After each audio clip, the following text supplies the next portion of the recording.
on cards because I feel like they'd be helpful for a lot of people. So the basic premise of a card, and this is cards, is you have a flat or mostly flat, very low poly object, and you stamp a texture on and use an alpha to sort of make it look more complex than it is. So these are used a lot in gaming for assorted vegetation. It's also used for stuff like this. Perhaps a very aggressive example, but this entire scene is basically just planes, and you can see if we look at the material, like it's a bunch of flat sort of objects with assorted transparency and color maps on here. And I mean, this is like a lot of cards, but the effect is really, really cool when you look at the, you know, final render. And you can tell like right here that it's like a flat object, but looking at the overall scene, it's not necessarily apparent. So cards are really, really powerful when you want to create sort of effects like this, and they're pretty easy to set up. So, basic premise of a card. Let us make a ground plane, and let us make another random plane. Huzzah! And I'm going to just make this in Arnold because it's what I have handy. The process in Redshift and game engines is exactly the same. You just plug your transparency map somewhere different in each. So I'm going to go ahead and just assign this a new material. Where am I going? Standard surface. Shall delete history and call this leaf or leer. And I'm going to go ahead and really, what are you doing? Oh, I'm just, like, what is happening? I'm in transmission. All right, so I'm going to go ahead and just map in I will show you the leaf, and then I will show you some grass. And Lord knows what I have in my desktop right now. All right, so I'm going to grab this leaf texture. 'Tis glorious. And hit 6 to theoretically preview that. And what is happening here? I don't know where I just mapped that, but it was the wrong place. So I'm going to pop open my Hypershade. Question mark. Cool, I have this leaf. So I'm just going to go into the Textures tab and just drag that into color. You can see that now we have a sad leaf, and 'tis indeed a very sad little leaf. I'm going to cheat the UVs a little bit. So normally you would like make a texture that makes sense with whatever you're doing. But in this case, like I said, I'm just going to be bad and cheat my UVs if I can remember where my UV editor is. Wow. So really, I've never seen, maybe that's going to be my thing. I don't know. Either way, what I'm going to do is just sort of stretch. I'm going to grab the UVs, actually just push them down, do it the sort of nice way. So I'm going to make the bottom of the card like right at the tip of the leaf.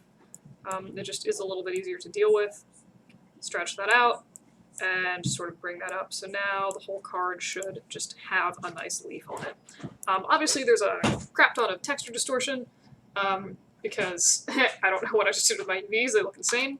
I could just stretch the whole thing and it looks more leafy. So here we go. Nothing super good or fancy about this. I'm going to go ahead and throw in a physical sky because I like physical skies. Always better if you're not going to put an HDRI in. Physical sky, a million times better than dome lights. So anywho, what we want to do, I'll show you guys a really quick render of this. That is a dice that I was working on. So we have a leaf. Clearly this isn't transparent. It looks pretty gosh darn terrible. So to actually make this a card, there is 2 things that you need to do. One is actually put in some kind of, where am I going with this? Alpha channel. And what you do not want to do is put that into transmission. So I'm going to show you a really goofy way, really quick, to sort of procedurally make a crappy little alpha map for this. So actually, you know what? Okay.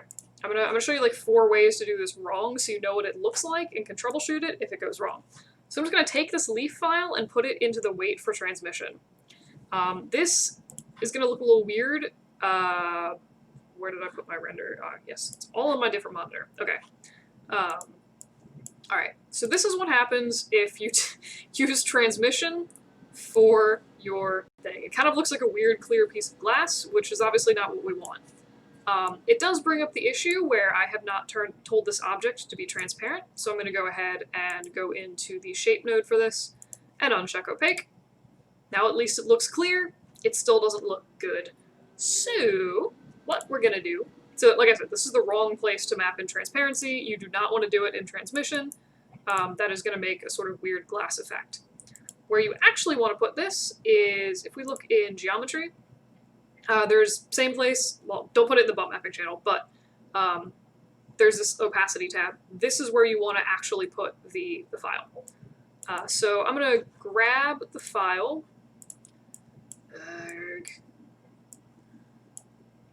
It's like torture right now. I have two monitors and I can only use one because I'm recording, and it sucks. Okay, so we'll put the file into the opacity mode.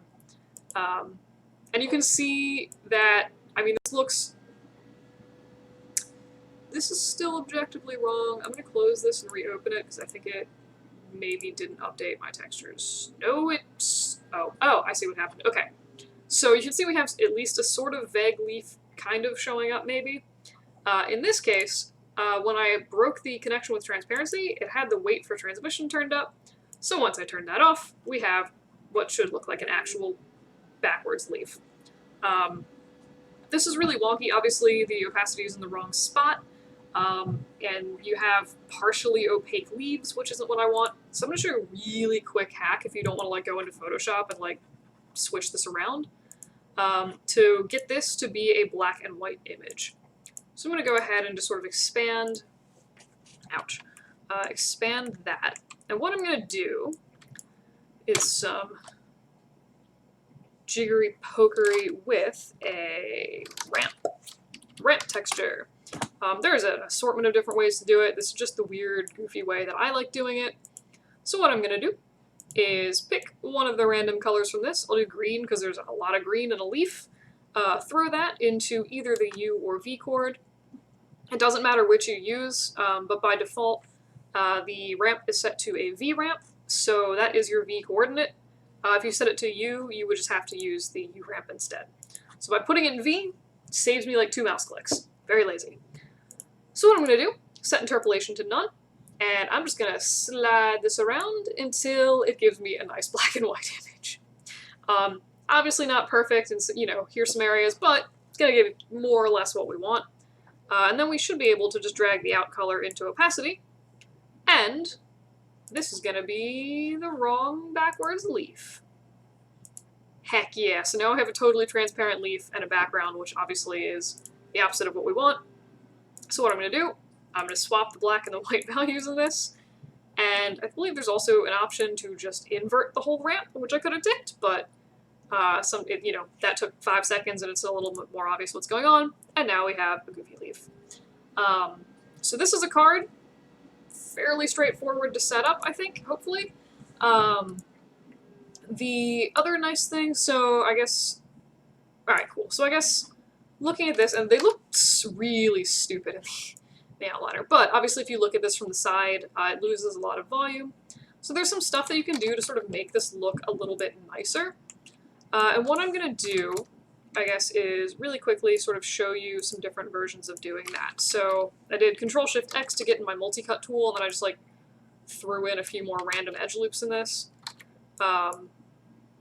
Multi-cut tool is like my favorite thing ever. It's so good. Alright, so what you can do, and I don't recommend doing this if you're trying to what are you doing?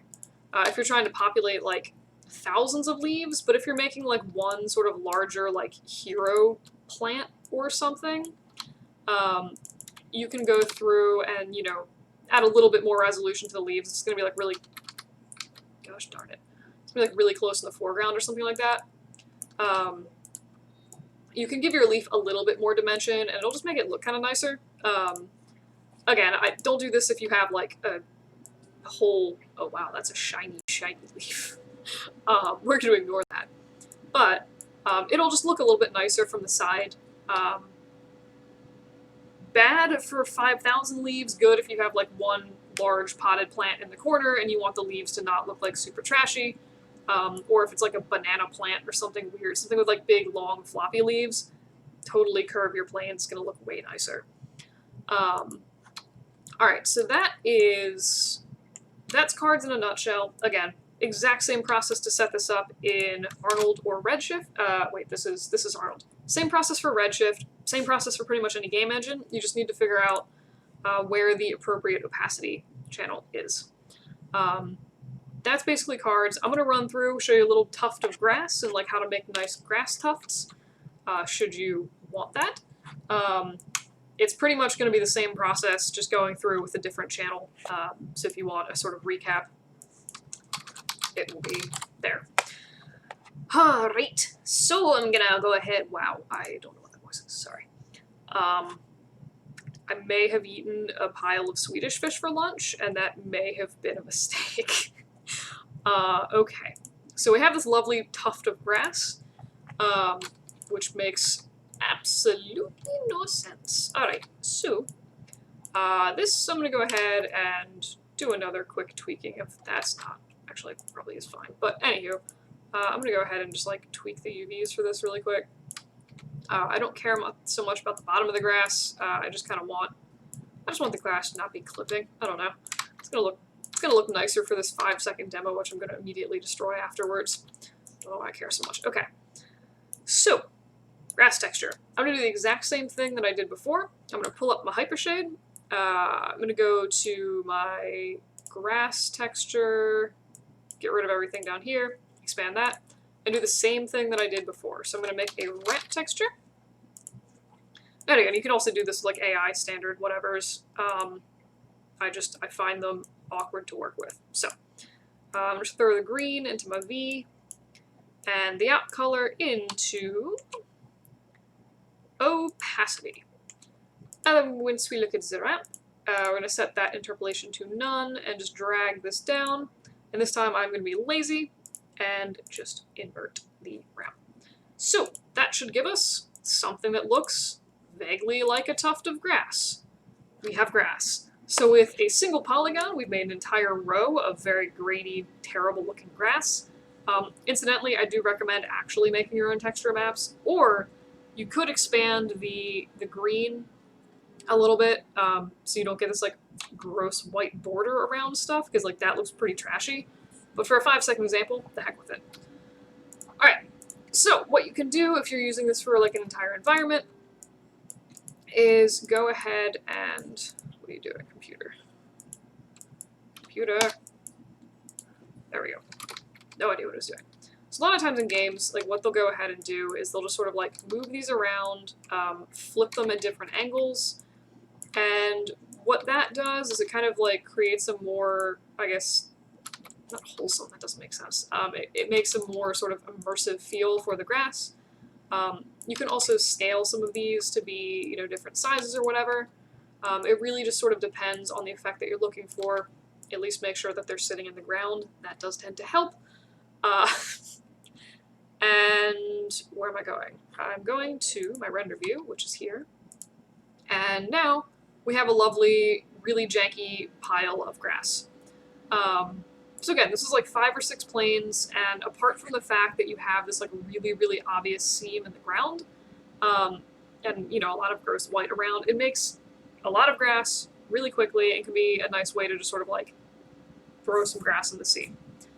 What I would recommend is following this up with, if you're going to be, you know, say you're doing snail or something like that in the ground and you have like a close-up on this grass, what I would recommend is making a few actual nice sticks of polygrass, where you have, you know, modeled grass. You could use polypaint to generate those if you wanted, or just make them by hand, and sort of pepper them around in here so you don't see this really obvious, terrible seam line, because it looks really bad, honestly. There's nothing good that I have to say about this, but that is sort of quick, very easy card grass that you can do for things. So hopefully that helps. Again, you can make flowers with cards. You can do cloud effects like I showed you in that weird example. You can do snow, rain. I've done fire with clouds. Like clouds are, or what am I saying? Clouds are great. Cards are good. Use cards. They save you a lot of rendering time and a lot of processing power.